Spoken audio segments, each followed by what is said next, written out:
Ouvir imagens com Gisele Beigelman.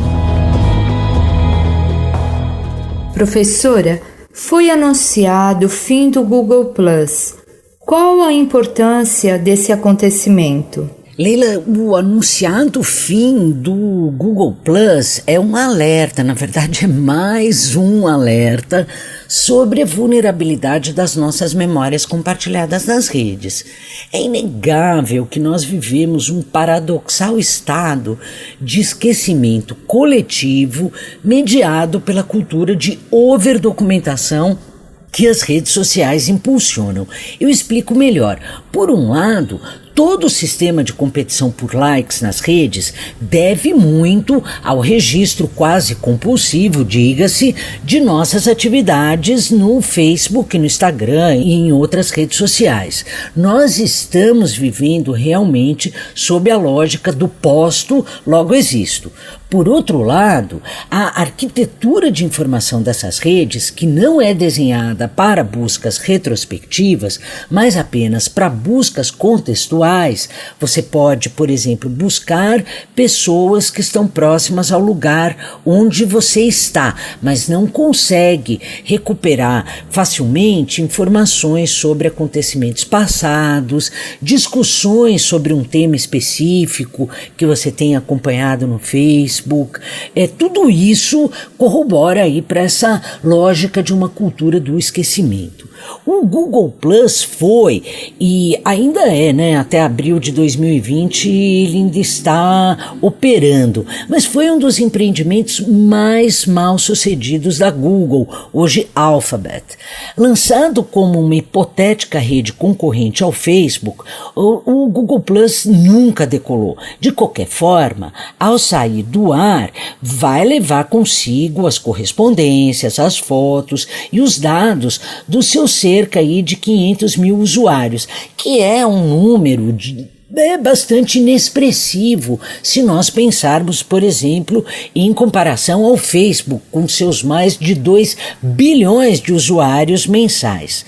Mas com relação aos produtos da linha Google, isso é uma constante. Existem vários sites na internet que são verdadeiros cemitérios que registram o nascimento e morte dos seus produtos. Isso acontece, óbvio, com vários outros sites, mas dada a envergadura dessa empresa, os seus casos de insucesso ganham uma relevância muito maior que os outros. E qual a importância disso para o futuro? Você consegue imaginar o que aconteceria se subitamente o YouTube ou o Facebook interrompessem os seus serviços? Para onde iriam as memórias dos acontecimentos mais recentes da nossa história?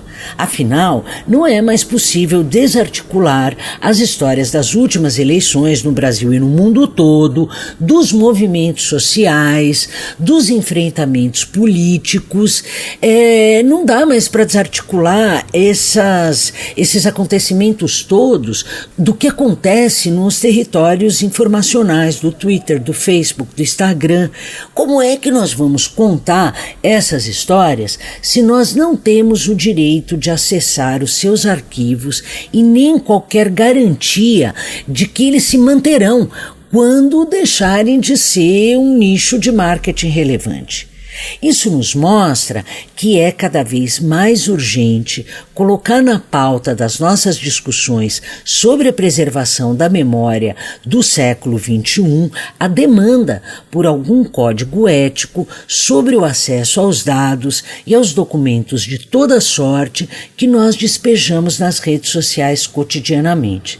Está na hora de nós discutirmos o nosso direito de lembrar. Bom, eu fico por aqui e mais informações sobre os temas tratados você encontra em www.desvirtual.com. Até a próxima. A professora Gisele Beigelman conversou comigo, Leila Kiyomura, para a Rádio USP. Ouvir imagens com Gisele Beigelman.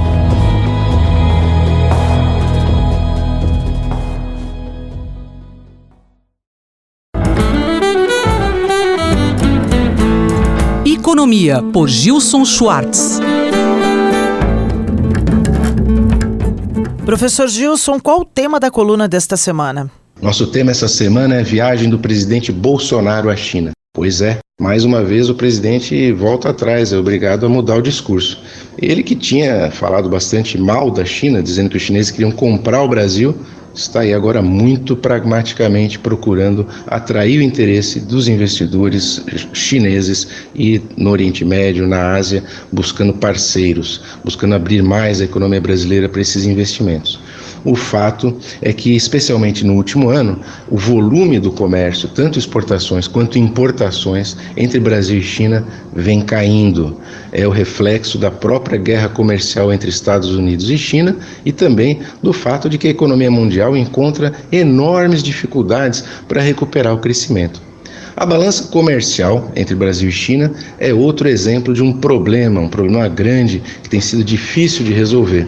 Com a valorização da taxa de câmbio, nossas exportações de produtos manufaturados perderam competitividade. Nossa indústria sofreu praticamente um processo de desmonte, uma abertura muito indiscriminada que leva à importação de manufaturados, enquanto a indústria não consegue competir. Vencem aqueles que conseguem importar a uma taxa de câmbio favorável às importações. Isso só não prejudica as exportações quando a economia mundial está crescendo, há uma procura muito grande por matérias-primas, por alimentos, e aí os preços sobem.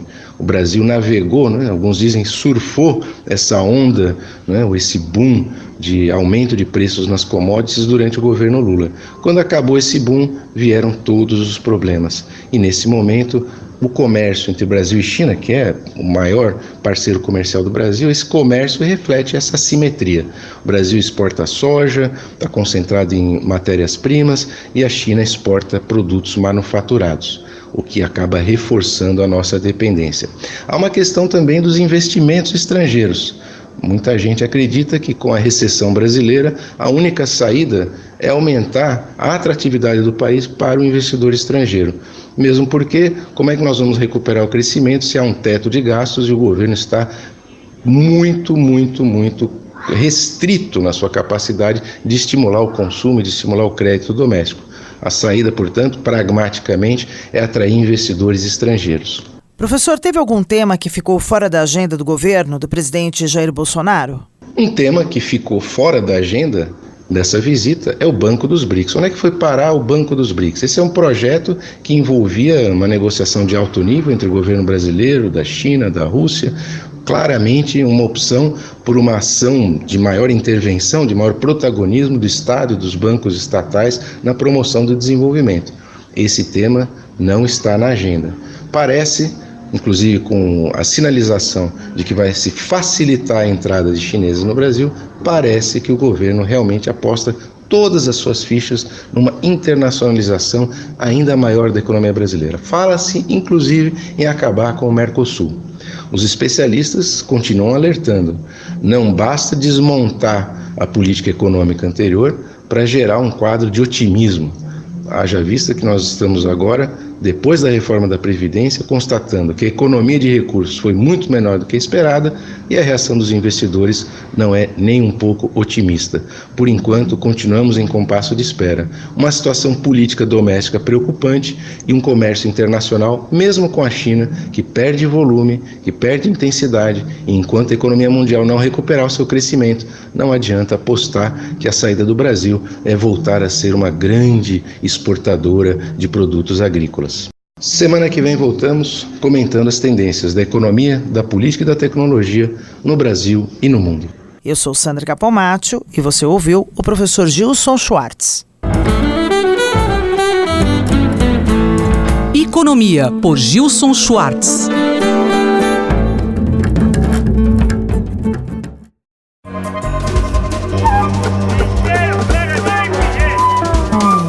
Saúde e Meio Ambiente, por Paulo Saldiva.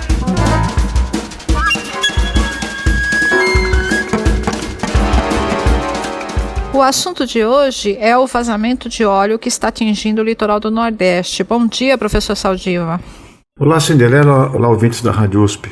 Me permita ocupar esse espaço para falar sobre o vazamento de óleo que está chegando às praias brasileiras do Nordeste e atingindo proporções do ponto de vista de extensão do acometimento sem precedentes. Bom, o que se vê nessa história é uma situação de vulnerabilidade das nossas costas pelo possível tráfego de navios clandestinos que transportam petróleo sem nenhuma regulamentação e sem compromisso com regramentos ambientais.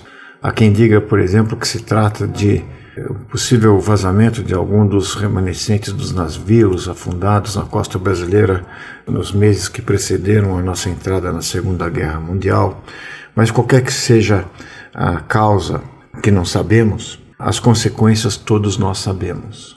Um prejuízo seríssimo para o ecossistema, um adoecimento e morte de várias espécies costeiras, prejuízos econômicos para aqueles que vivem do turismo e da pesca e eventualmente prejuízos à saúde por consumo de alimento contaminado por óleo, que vai entrar numa cadeia eutrófica, né? Vai para a vegetação, vai para o microplâncton, desse para os pequenos peixes, para os outros peixes maiores e assim até chegar na mesa das pessoas que consomem o pescado e os frutos do mar daquela região. Também afronta, digamos, sobe aos olhos a falta de estrutura que o nosso sistema ambiental de proteção tem para reagir frente a estes cenários. Isso aconteceu na Amazônia, onde faltavam recursos, poucas pessoas combatendo de forma até heróica um fogo de proporções que não tinham, digamos, sistemas ou equipamentos, como aviões, como equipes, para controlar as queimadas. E agora acontece da mesma forma. Vemos voluntários, vemos ONGs, vemos personagens do governo tentando fazer o melhor que podem na ponta. E assusta um pouco, e não é de agora, não é deste governo, mas há muito tempo, o descaso e o desequipamento do instrumento público de proteção ambiental dos nossos recursos naturais. Professor, na sua opinião, é só a falta de recursos que atrapalha na resolução rápida desse e de outros problemas ambientais? Além de faltarem recursos, a gente ainda acha tempo, de frente a uma tragédia, você utilizar isso como argumento político, como discussão de grupos, ou seja, faz-se uma fumaça em cima de um problema seríssimo. Talvez se uma parte desta energia de politizar a tragédia fosse empregada no sentido de resolver o problema, estaríamos melhor. Bom, nós estamos tomando lições muito duras. Tanto as queimadas como esse vazamento mostram de uma forma muito clara, de uma forma bastante pedagógica, de uma pedagogia trágica, o caminho que deve ser tomado. Eu espero que a dramaticidade desses fatos crie a força e energia para que a gente recupere o que foi perdido na área ambiental, especialmente na última década. Um abraço a vocês e obrigado pela oportunidade de estar aqui conversando com esse público. Tchau. Eu sou Cinderela Caldeira e conversei com o professor Paulo Saldiva para a Rádio USP. Voltamos na próxima semana.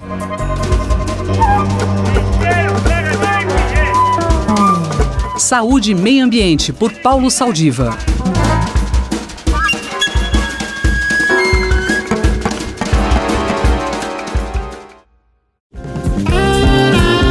Corpo e Movimento, por José Carlos Fará.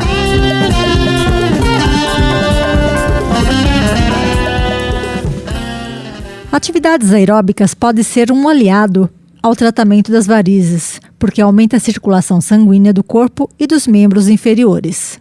Quase todas as atividades são recomendadas, porém o professor Fará faz uma ressalva sobre a questão da musculação, que pode ser executada, mas desde que com cargas leves e moderadas, e a natação e a hidroginástica, que se realizada em água aquecida, pode gerar alguns desconfortos ao praticante. Olá, ouvintes. É muito comum algumas pessoas sentirem dores nas pernas, inchaço, vermelhidão, que frequentemente melhoram com a elevação dos membros inferiores e agravam-se sempre no final do dia, quando se permanece por um longo tempo em pé ou sentado. Isso pode indicar o aparecimento de varizes. Segundo a Sociedade Brasileira de Angiologia e Cirurgia Vascular, as varizes são veias superficiais anormais que se dilatam, caracterizando uma alteração funcional da circulação venosa do organismo, com maior incidência no sexo feminino. A circulação venosa, que é aquela circulação que passa pelas veias, é muito importante para o retorno do sangue ao coração. E se essas veias perderem a sua elasticidade, não conseguem impulsionar o retorno do sangue ao coração. O sangue fica represado nas veias, o que provoca mais dilatação e mais refluxo, ocasionando as varizes. Ainda segundo a Sociedade Brasileira de Angiologia e Cirurgia Vascular, o número de pessoas que sofrem com varizes é bastante significativo, atinge cerca de 20 milhões de pessoas. É um problema de circulação e a prática da atividade física pode, em alguns casos, prevenir o surgimento das varizes, porque justamente tem um efeito contrário, ou seja, é que através da contração muscular causada pelo exercício, auxilia em muito o retorno venoso, diminuindo a possibilidade desse sangue ficar parado na parede das veias. Também é consenso entre os especialistas da área que a prática da atividade física associada a uma boa alimentação, como manter o peso adequado, não ficar muito tempo em pé ou sentado, pode evitar o aparecimento das varizes. Professor Fará, quais exercícios são os mais recomendáveis para quem tem varizes? Em princípio, não há nenhuma contraindicação. Todos podem ser realizados. Exercícios como caminhada, corrida, ciclismo, remo, canoagem ou todos os aeróbios, por exemplo, são muito indicados, porque aumentam significativamente a circulação do sangue. Isso é importante para quem tem varizes. Agora, nos exercícios praticados na água, a pequena ressalva que se faz é que devemos prestar atenção à temperatura da água, que, se for muito quente, pode causar a vasodilatação nas pernas, o que pode causar um pequeno desconforto. Já na musculação, também que ela pode ser feita desde que os exercícios sejam feitos com menos pesos e mais repetições, ou seja, diminuímos a sobrecarga e fazemos mais vezes. E sempre lembrando, a consulta ao médico é muito importante para definir o tratamento e também a atividade física a ser realizada. Este é José Carlos Fará, falou comigo, Ivanir Ferreira, para a Rádio USP. Anote aí, se você tiver alguma dúvida ou queira mandar alguma sugestão para essa coluna, envie um e-mail para ouvinte@usp.br, aos cuidados do professor Fará. Corpo e Movimento, por José Carlos Fará.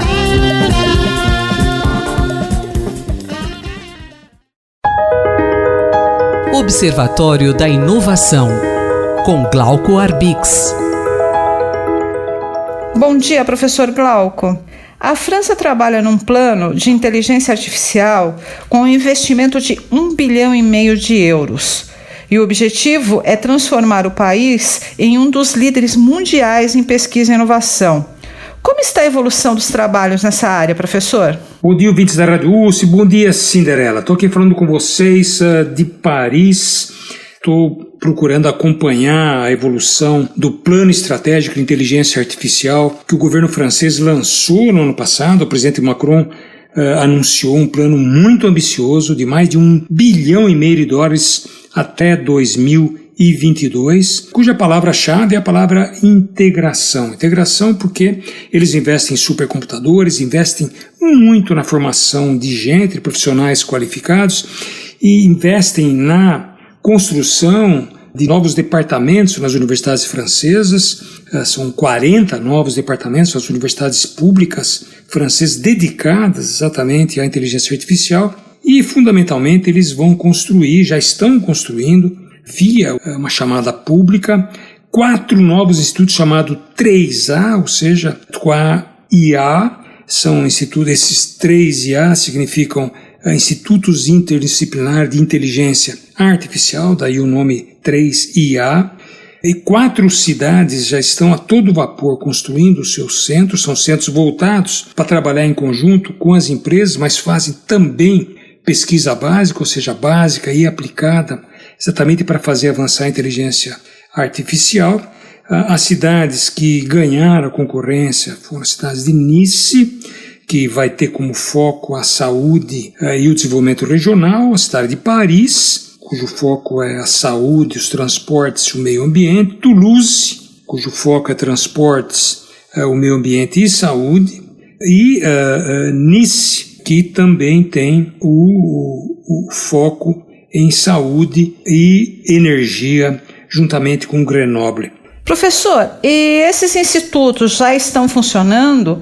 Quais os objetivos daqui para frente? É interessante que esses 4 institutos que já estão a pleno vapor, eles pretendem, um dos objetivos é aumentar para 250 profissionais especializados, aumentar em 250 profissionais especializados em inteligência artificial por ano, a formação desse pessoal qualificado que abrange todas as áreas da ética, que vai cobrir privacidade, que vai cobrir a proteção de todos os direitos dos dados, até a parte pesada dos algoritmos, a parte que diz respeito exatamente à linguagem natural, à imagem. E o mais interessante é que a atitude do governo acabou recentemente provocando um anúncio, agora há menos de um mês, de grandes grupos franceses que decidiram formar uma aliança pela inteligência artificial, grupos como o Grupo Total, o Grupo Renault, o Grupo Dassault, o Grupo Valeo. São grupos que trabalham em vários segmentos, desde automobilística, passando pela energia, na área de defesa, e eles se associaram ao projeto do governo, vão investir muitos recursos porque perceberam que, como o grupo francês e internacionalizados, não podem ficar para trás. Esse é um exemplo claro de como os países reagem ao avanço da inteligência artificial, e eu espero que no Brasil algo semelhante ocorra. Espero, a USP tem um lugar a ocupar e pode ocupar e deve ocupar esse lugar. Um abraço. Mais informações sobre inovação estão disponíveis no site Observatório da Inovação do Instituto de Estudos Avançados da USP, oic.nap.usp.br. Eu sou Cinderela Caldeira e conversei com o professor Glauco Arbix para a Rádio USP. Até a próxima semana. Observatório da Inovação, com Glauco Arbix.